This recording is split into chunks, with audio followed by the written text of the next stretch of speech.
आज के programme the journalist cut में मैं हूँ रईसा फातिमा और मेरे साथ हैं सीनियर तज्जियाकार सज्जाद अनवर साहब। अस्सलाम वालेकुम। जी वालेकुम। रेसा कैसी हैं आप? मैं ठीक हैं? बिल्कुल ठीक हूँ। जो सबसे बड़ी न्यूज़ जिस पे हम बात आज स्टार्ट करेंगे वो ये कि ओपेक और ओपेक प्लस से यूएई एग्ज़िट कर गया, जिसका मेंबर वो पिछले 60 बरसों से रहा है। और यूएई ने ये एलानिया कहा है कि उसने किसी भी मुल्क की मुशावरत के बगैर ये फ़ैसला किया है। तो इसके जियोपॉलिटिकल इम्पैक्ट्स क्या होंगे? देखिए, उसने वन वे यूएई ने ये जो एक कार्टेल था, बेसिकली तेल बेचने वाले अरब मुल्कों ने मिलके बनाया हुआ था। वो कीमतें तय कर लेते थे कि इस कीमत पे जी। बेचना है। उससे वो यकतरफा तौर पे बाहर निकल गया यूएई। तो वो जो हम कह रहे थे ना कि जंग, जब ईरान अमेरिका जंग हो रही थी, इज़राइल की जंग हो रही थी, तो कहा जा रहा था कि जब ये जंग कंक्लूड होने जा रही होगी तो इस रीजन की इकोनॉमिक जो वेरिएशंस जो इस वक्त बनी हुई हैं स्ट्रक्चर। वो सारी चेंज हो जी। जाएंगी और कुछ नया होगा, हुँ, अमेरिकी होल्ड ख़त्म हो जाएगा। हुँ। लेकिन ये तो मैं समझता हूँ कि इस सारी सूरत हाल से फ़ायदा उठाते हुए ये इज़राइल की चाल है, ये यूएई की चाल नहीं है। मैं अगर आप इसको देखें ठीक है। एक एक गहरी नज़र से, ओके। क्योंकि जो यूएई है वो काफ़ी अरसे से इज़राइल का बहुत करीबी एलाई बन चुका है। बिल्कुल। वो इब्राहिम अकॉर्ड भी यूएई ने सबसे पहले साइन किया था। जी, इस्लामी दुनिया के साथ इज़राइल की ओपनिंग का मरकज़ भी यूएई था। जी।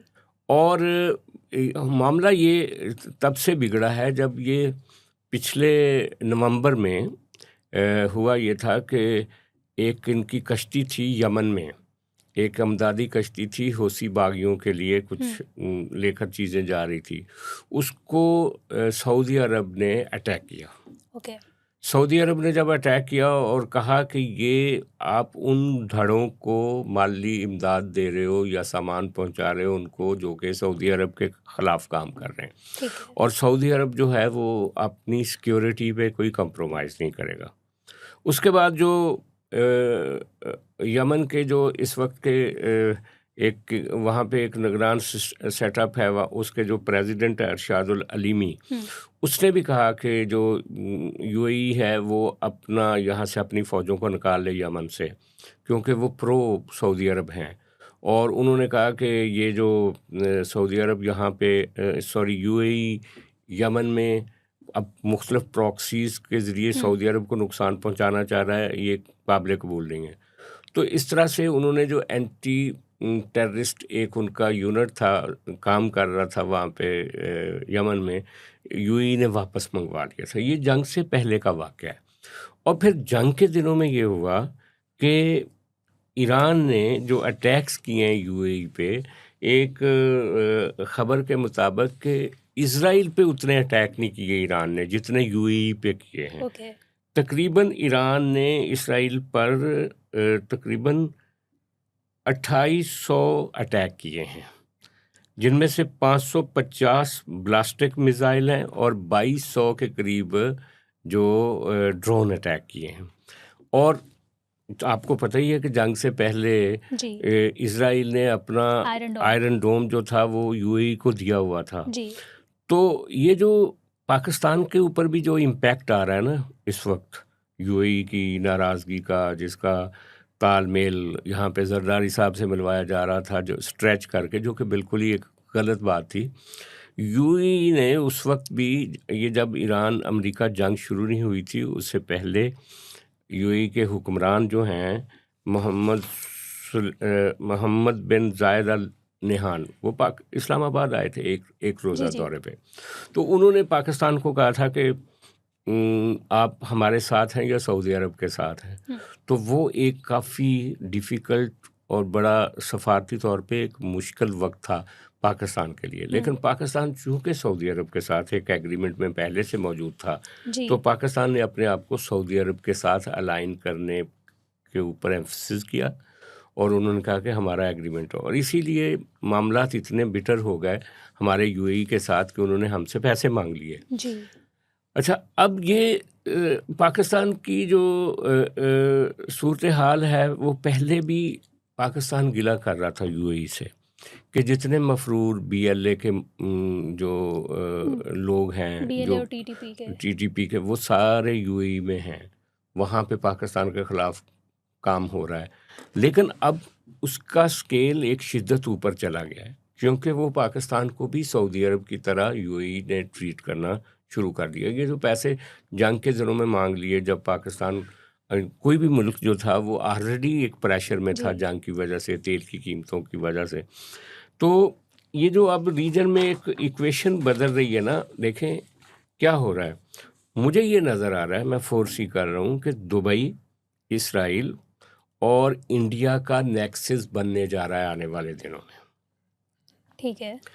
क्योंकि आप देखें कि इसराइल जो है वो, उन्होंने दुबई के साथ तो उन्होंने एक अपनी स्ट्रेटेजिक पार्टनरशिप बना ली, आयरन डोम दे दिया, अपने फौजी वहाँ पे भेज दिए उनकी सिक्योरिटी के लिए। कहा यह जा रहा है कि ये जो ईरान का इतने बड़े अटैक्स थे वो जी। इनके सिस्टम्स ने रोके, वरना यूएई का बहुत नुकसान होता। जी, और इंटेलिजेंस के लेवल पे बहुत ज़्यादा इंटेलिजेंस के लेवल पे भी, और कॉपरेशन हो रही है। उनको हर तरह की टेक्निकल फैसिलिटी दी जी। इसराइल ने। अब इसराइल का इस रीजन में अगर देखें तो वो कहता है कि ईरान के बाद अगर कोई मुल्क उसके सामने मसला है तो वो पाकिस्तान है। जब मोदी गया था वहाँ पे यरूशलेम में, जी। और वहाँ पे जो उसने जाके बात की मोदी ने कि मैं चाहता हूँ कि आप अफ़गानिस्तान की भी मदद करें, बीएलए की तो पहले ही इंडिया एक मदद कर रहा है, तो पाकिस्तान की जो फॉल्ट लाइंस हैं जी। उनके ऊपर इंडिया और इसराइल तो पहले से पार्टनर्स हैं।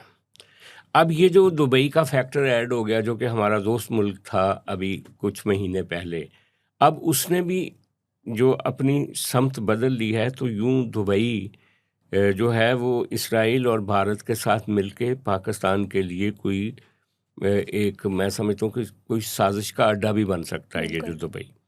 अच्छा, लेकिन इसके साथ ही साथ पाकिस्तान का जो सऊदी अरब के साथ सिक्योरिटी पैक्ट है जी। और उसके साथ तुर्की भी ऐड हो रहा है, तो ये हमारा एक अलायंस बन सकता है पाकिस्तान, सऊदी अरब और तुर्की का। ईरान को हम कोशिश भी करेंगे कि अगर एक टाइम आए कि ईरान के साथ हमारे अच्छे ताल्लुकात हों तो उसको सिक्योरिटी अरेंजमेंट में शामिल किया जाए, लेकिन शायद ईरान नहीं हो सकेगा। वजह यह है कि अरब अजम की एक बहुत पुरानी उनके प्राइड एंड प्रेजुडिसेस हैं ईरान के और अरब मुल्कों के। लेकिन बज़ाहिर ये लग रहा है कि ईरान का फ्यूचर जो है आने वाले दिनों में वो चीन और रूस के साथ है। लेकिन चीन के साथ हमारे भी बहुत गहरे ताल्लुकात हैं, रूस के साथ हमारे भी ताल्लुकात अच्छे हैं, तो एक तरह से ईरान के साथ भी हमारी कोऑपरेशन आने वाले दिनों में होगी। क्योंकि पिछले सालों में जब दुबई हमारे साथ था, सऊदी अरब हमारे साथ था, तो ईरान का रोल ये था कि ईरान का जो चाबहार का साहिल था, जैसे हमारा ग्वादर है, जी, चाबहार वो भारत वहाँ से, उसके ज़रिए भारत अफ़गानिस्तान में भी जा सकता था, उसके ज़रिए भारत जो है वो सेंट्रल एशिया के मुल्कों में भी जा सकता था। तो वो एक रास्ता था भारत के लिए, जो कि अब इस जंग के बाद वो ख़त्म हो गया। और इसी तरह ईरान ने कश्मीर के ऊपर भी इंडिया की कई दफ़ा सपोर्ट की थी। तो अगर दुबई का हाथ पकड़ेगा इंडिया या इस नेक्सस का हिस्सा बनेगा इसराइल और दुबई का, तो फिर ईरान जो है वो न्यूट्रलाइज हो जाएगा। वो हमारे साथ पहले इन टॉक्स में भी बहुत अच्छे ताल्लुकात हुए हैं, जिस तरह से अराकची और वहाँ के लोग आते हैं, जैसे हमारे बारे में गुफ्तगू करते हैं, जैसे उनके जलसों जुलूसों में पाकिस्तान का नाम बड़े फ़ख्र से लिया जा रहा है। तो मैं समझता हूँ कि ईरान के साथ हमारी एक नई अच्छी बिगनिंग होने जा रही है। अगरचे हमने दुबई को लॉस्ट कर दिया यूएई को, तो उसके नतीजे में जो इक्वेशन है ना वो बदल रही है। लेकिन वो सारे लोग जो रोमांटिक लोग थे, जिनका ख्याल था कि ईरान जो है वो अमेरिका को शिकस्त दे देगा, उसके बाद इस्लामी मुल्क मिल के कोई एक नेटो टाइप ब्लॉक बनाएंगे, वो तो इजराइल ने सबसे पहले तुर्क का पता खेल दिया ये वाला, कि इसको कहा इजराइल को कि आप इस दुबई को कहा, अमारात को कहा कि आप इस ओपेक में से निकले। अब वो एक शायर का शेर है ना कि उसने कहा था कि मैंने कहा कि बज़्म नाज चाहिए गैर से तही, सुन के सितम ज़रीफ़ ने मुझको उठा दिया कि यूं। कि ये जो लोग सोच रहे थे कि वो वहाँ कोई नया नेटो बनाएंगे, इस्लामी इत्तेहाद बनेगा, वो इज़राइल ने दुबई को बीच में से बाल की तरह से निकाल दिया।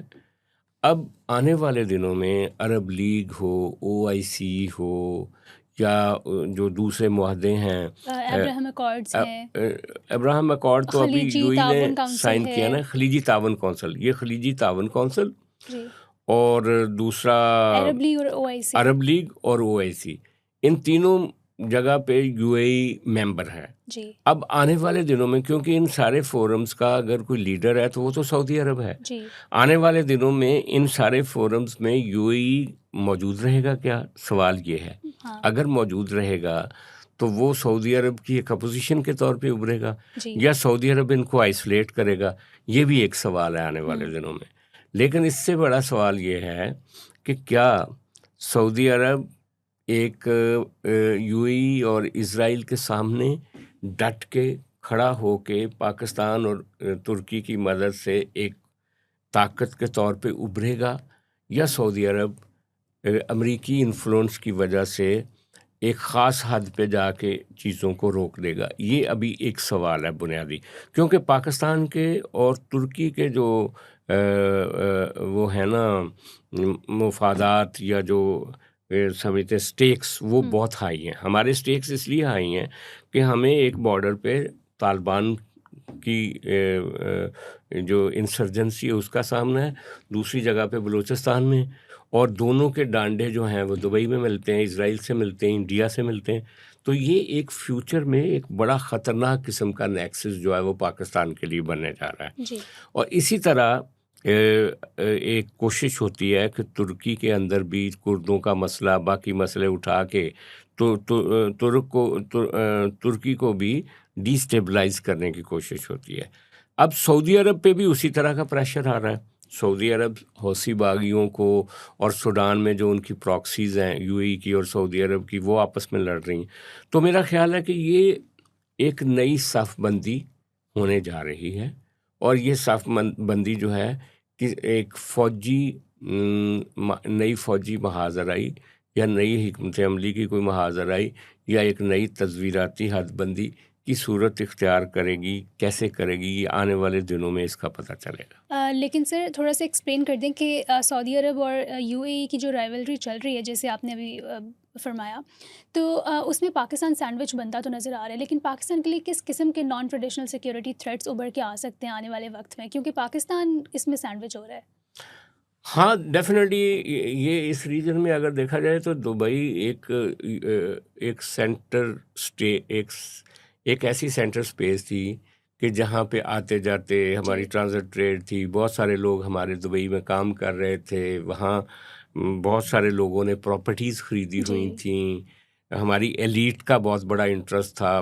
पाकिस्तान में भी जितने नौदौलती हैं वो जाके शॉपिंग दुबई में करते थे। दुबई एक अट्रैक्शन था पाकिस्तान के लिए काफ़ी सालों से बना हुआ। मुझे याद है 70s से लेकर कहते थे यहाँ फ़िल्म बनती थी, चलो चलो दुबई चलो। अच्छा तो दुबई की सारी जो कंस्ट्रक्शन है उसमें पाकिस्तानियों का बड़ा रोल है। ठीक है। लेकिन अब अनफॉर्चुनेटली जिस जगह पे हम पहुंच चुके हैं, ये एक वक्त तो था कि पाकिस्तान सऊदी अरब और यूएई के दरमियान सैंडविच था, लेकिन अब लगता है कि पाकिस्तान उसमें से निकल रहा है। पाकिस्तान ने अपनी एक जो साइड है वो चुन ली है। अब सिर्फ ये है कि पाकिस्तान को ये जो बड़ी चैलेंज, बड़ी थ्रेट जो आने वाले दिनों में होगी, वो हमारी सिक्योरिटी के अदारों, इंटेलिजेंस अदारों का बहुत बड़ा इम्तहान होगा कि हम दुबई को पाकिस्तान के ख़िलाफ़ साजिश का अड्डा ना बनने दें। वहाँ पे जो कन्वर्जेंस हो रही है इंडियन इजरायली इंटरेस्ट की, और जो दुबई पाकिस्तान के बारे में एक एनोइंग स्टेटस पे चला गया है, उसके नतीजे में पाकिस्तान के लिए आने वाले दिनों में जो थ्रेट्स होंगी उनको देखना, उनको मॉनिटर करना, और उनके लिए उनका बंदोबस्त, उसकी रोकथाम के लिए काम करना, ये हमारे सिक्योरिटी अदारों का काम है। ठीक है। लेकिन इसके साथ ही साथ मैं कहूँगा कि थोड़ा बहुत पाकिस्तान को डिप्लोमेटिकली भी एंगेज रखना पड़ेगा, ताकि बिल्कुल डेडलॉक की बजाय अगर ताल्लुकात बहुत अच्छे नहीं हैं तो ऐसा भी ना हो कि हम एक उनके पूरे मैप से हमें भी सऊदी अरब की तरह एक साइड लाइन कर दिया जाए। ठीक है। आने वाले दिन ही तय करेंगे, और फिर इसका असल जो कंक्लूजन होगा वो तो होगा कि जब ईरान और अमेरिका के दरमियान होने वाली जो गुफ्तगू है वो दिस वे और दैट वे, उसका कोई कंक्लूजन सामने ठीक है नहीं आता। सर, इस पे हम प्रोग्राम के एंड पे बात करेंगे, लेकिन ओपेक की हमने बात की, तो आप अब्राहम अकॉर्ड्स का क्या फ्यूचर देख रहे हैं? क्योंकि 2020-21 में अमेरिका ने मीडिएट करवाया था, ये साइन करवाया था यूएई और इसराइल के दरमियान, और इसके बाद इसके सिग्नेटरीज में मोरक्को, बहरीन और सूडान भी आते हैं। तो इसका क्या फ्यूचर नज़र आ रहा है आपको बनता हुआ? देखें, ये जो अरब दुनिया के अंदर एक तकसीम पैदा हो गई है ना, जी। इब्राहिम अकॉर्ड का सबसे बड़ा जो जो जो इनिशिएट करने वाला या उसको सपोर्ट करने वाला या उस पर जो काम किया गया, सारा काम दुबई में हुआ।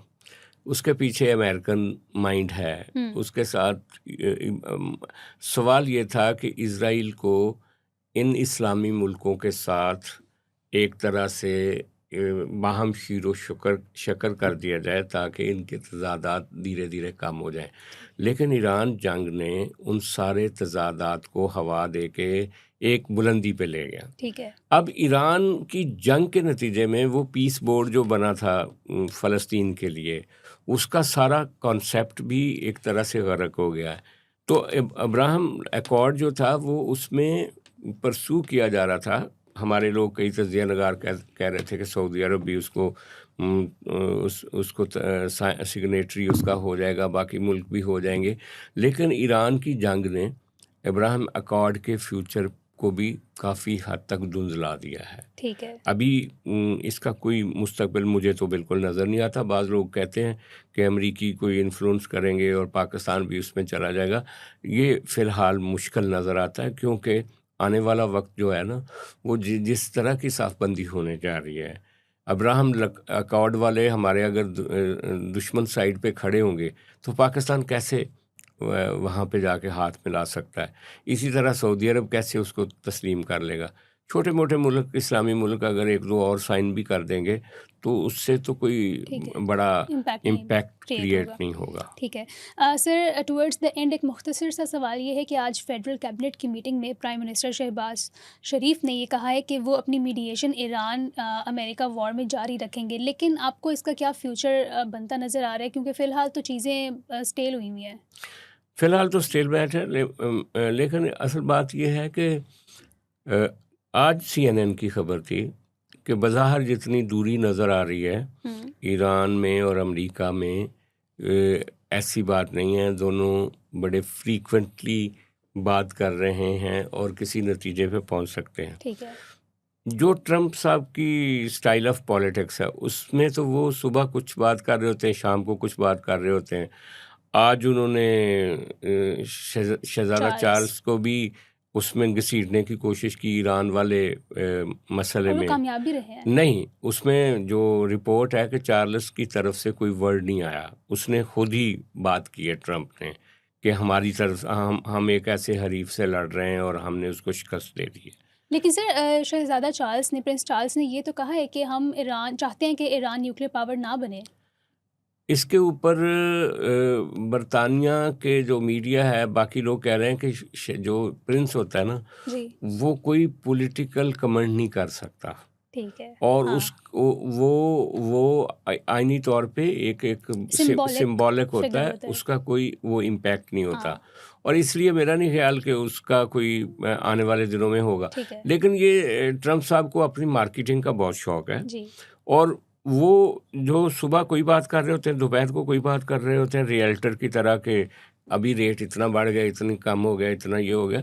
लेकिन ये डिप्लोमेसी है, इसमें उनको चाहिए कि अगर वो कोई ब्रेक थ्रू करना चाहते हैं ईरान के साथ तो उनको थोड़ा खामोश रहना चाहिए। ईरान ने अभी पाकिस्तान को जो तजावीज़ दी थी वो अमरीकियों को भेजी गई, उसने ट्रंप ने वो डिसमिस कर दी। लेकिन पाकिस्तान ने एक और मीडिएशन की है अभी रिसेंटली, जिसके जवाब में ईरान वालों ने कहा है कि अभी आप थोड़ा वेट कर लें। वो अपने रहबर से खामनाई साहब के जो बेटे हैं मुश्तबा खामनाई साहब, उनसे कंसल्टेशन करके वो कहते हैं कि हम वापस कुछ दिनों तक बताते हैं।